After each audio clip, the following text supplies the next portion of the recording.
Air crash, train accident, यातायात से जुड़े बहुत सारे एक्सीडेंट्स आपने देखे होंगे, लेकिन ये सबसे दर्दनाक और सबसे खतरनाक हादसा जो कि दिल्ली लाल किले पर हुआ।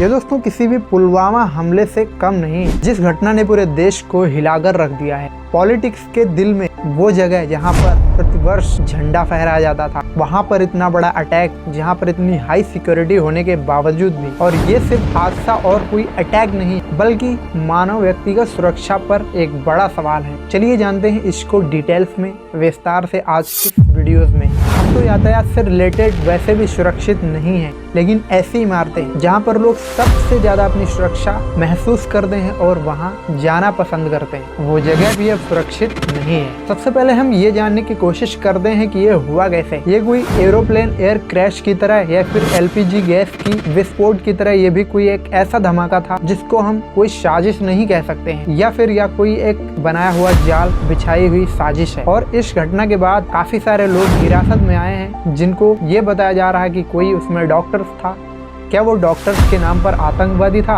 ये सारे सवाल उठने लगे हैं और हमें इससे भी ज्यादा जानना ये जरूरी है कि सरकार को यानी इंडियन गवर्नमेंट्स को अगला कौन सा कदम ऐसा उठाना चाहिए इससे आगे ऐसा ना हो, क्योंकि वैसे भी हमारे देश में ऐसे बहुत सारे ब्लास्ट हुए हैं जिनमें काफी लोगों की जानें गई हैं। ये घटना दिल्ली के लाल किले के पास, जहाँ पर तेज धमाके की आवाज सुनाई दी। देखते ही देखते धीरे धीरे चारों तरफ धुआं फैल गया, लोगों में भगदड़ मच गई। सुरक्षा दलों ने पूरे इलाके को घेर लिया और बम स्क्वाड्स को बुलाया गया। उन्होंने पहली नजर में इस पर बात किया कि ये कम शक्ति वाला विस्फोट है, लो इंटेंसिटी ब्लास्ट बताया गया। लेकिन एक ऐसी जगह है जहां पर इतनी सारी हाई सिक्योरिटी होने के बावजूद भी इसे एक बड़ी सुरक्षा उल्लंघन या फिर सिक्योरिटी ब्रीच बताया जा रहा है। प्रत्यक्ष दर्शकों के मुताबिक यह बताया जा रहा है कि ये धमाका लाल किले के पास पार्किंग या फिर दीवार के पास में हुआ। धमाका होते ही पुलिस की एनआईए टीमों ने वहां पर पहुंचकर सीसीटीवी कैमरे फोटोज निकालना स्टार्ट कर दिया और उसमें जुट गए। और अगर हम पिछले कुछ सालों में देखें तो दोस्तों,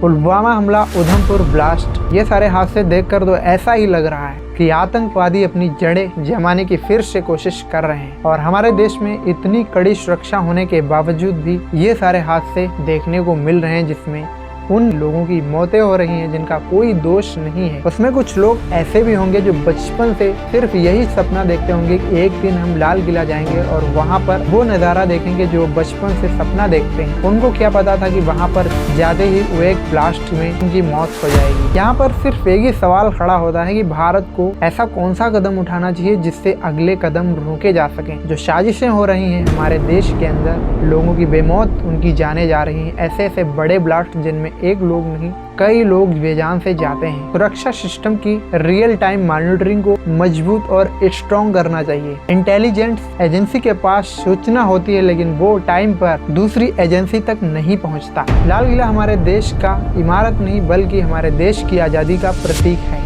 दूसरी चीज, अपने देश की गोदी मीडिया पर मैं कुछ सवाल करना चाहता हूँ। आज के समय में जब कोई ऐसे कांड या फिर ऐसी घटनाएं होती हैं तो उनको दिखाने के बजाय हमारे देश की गोदी मीडिया वो चीजें दिखाना स्टार्ट करती है जिनका कोई महत्व तो नहीं है, वो सिर्फ फेक होती हैं, फिर भी उनको उछालने पर लगी रहती है, जनता और पब्लिक को गुमराह करने पर लगी रहती है। दिल्ली में इतना बड़ा ब्लास्ट हुआ, कितने लोगों की जानें गई, कितने परिवार दुखी हुए, उनके घर का सदस्य कितनी बेरहमी मौत से मारा गया। वो चीजें दिखाने के बजाय एक धर्मेंद्र पाजी, जिनकी रियल में तो डेथ हुई ही नहीं है, फिर भी लोग उनको जिंदा ही खत्म कर दे रहे हैं। शर्म आनी चाहिए ऐसी गोदी मीडिया को। और इसीलिए जो लोग देश की रियलिटी जानते हैं, देश किस कगार पर चल रहा है, कितने कर्जे में चल रहा है और किस चीज पर डेवलपमेंट हो रहा है और किस चीज पर नहीं हो रहा है, इन सारे चीजों को लेकर जब कोई इंसान सवाल उठाता है, उसको काफी सारे लोग दबाने की कोशिश करते हैं। उनको ऐसा लगता है कि ये गलत बोल रहा है, इंडियन गवर्नमेंट के ऑपोजिट उसके खिलाफ बोल रहा है, लेकिन रियल में एक्चुअल उसको पता ही नहीं होता है कि रियलिटी क्या है। क्योंकि रियलिटी गोदी मीडिया दिखाती ही नहीं है, चीजें दिखाना चाहिए वो चीजें दिखाती नहीं।